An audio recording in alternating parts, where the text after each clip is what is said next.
Hey everyone, welcome back to the Maximum Human Potential YouTube channel. Now, something I wanted to bring up is to think outside the box in terms of hypertrophy, especially if you're a strength athlete.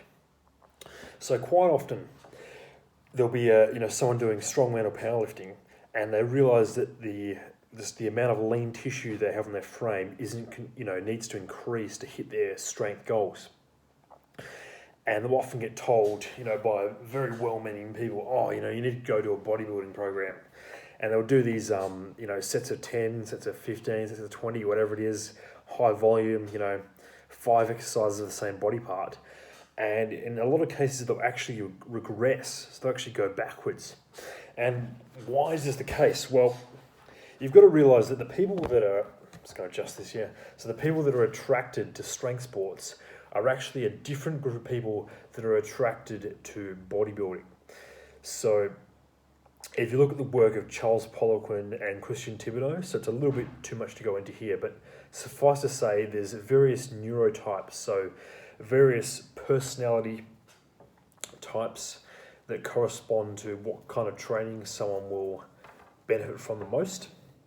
And people that tend to go into physique sports tend to benefit from a bit more training volume, a bit less intensity, whereas people that go into strength sports generally benefit from a little bit less volume, a bit more intensity.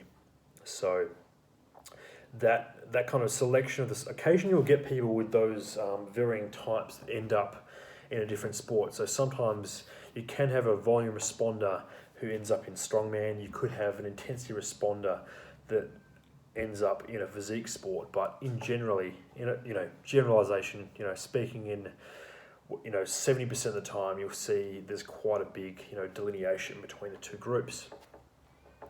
Now, bringing back to hypertrophy methods, so I had this problem when I was starting out in powerlifting. Just really wasn't gained a certain amount of size just from lifting heavy weights, and then it really plateaued. And my lifts plateaued as a result because I just wasn't getting any bigger. And I tried, the traditional German volume training, 10 by 10, and I'd do it for a few weeks, maybe get some results. In some cases, I go backwards, but in general, it actually had a negative impact. So I'd start missing reps. I wouldn't hit the prescribed rep ranges. I'd feel unmotivated to go to the gym, and this was because it wasn't suited to my personality type. I can't sit in the gym and do 5 different exercises and have a significant output on each one, for the same body part. For me, it'd be better off to have less exercises, greater intensity techniques, and heavier loads. So how did that come into play? Well, I went to a Charles Poliquin course on neurotyping, and it really opened my mind to, okay, you can still do hypertrophy work, but with heavier weights. So let's give an example. So before going on the course, I hadn't really experienced a really insane chest pump before, ever in my life.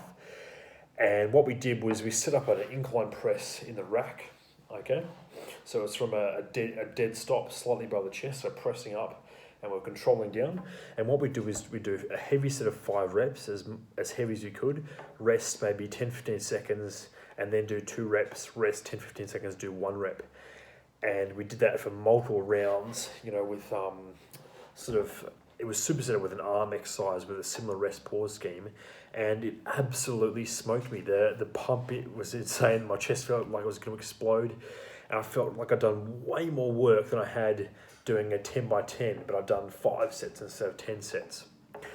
And then I really took that on board and used what he'd taught me, those principles, and extrapolated it out to create a whole bunch of other new methods and to draw in other methods from various coaches that achieve the same thing. So I'll give a few examples of some of the things that I've used. So drop sets is a great one. So you might have seen me do this on squats. So I'll start at 220 or maybe 180 on front squats. We do 5 reps, take a plate off. You have 2 training partners, 5 reps on 140, and then take that off, 5 reps on 100, 5 reps on 60, 5 reps on the bar, and you're done. 1 set, you're absolutely spent. So drop set is a great one.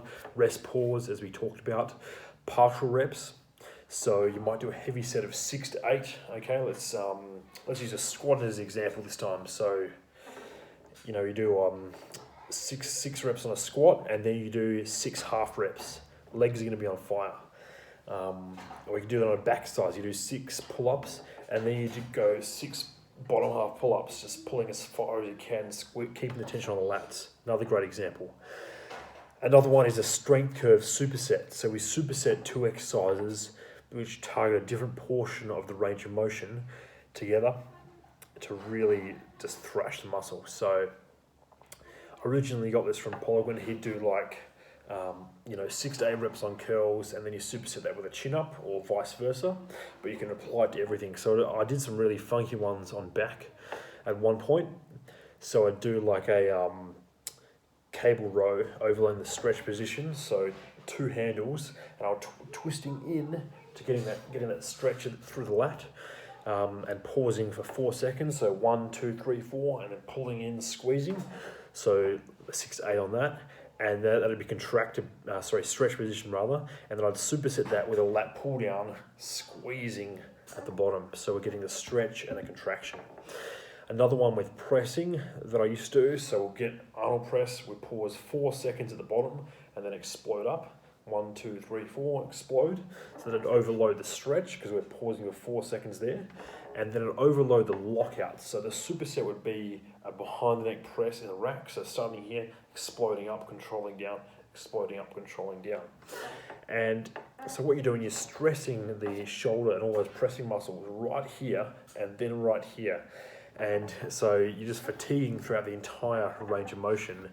And it really has to be experienced to experience. You have to try it for yourself to see the insane pump and the results that protocol gets. So if you're a strength athlete, let's start thinking outside the box for your hypertrophy training. Think more than 3 sets of 10.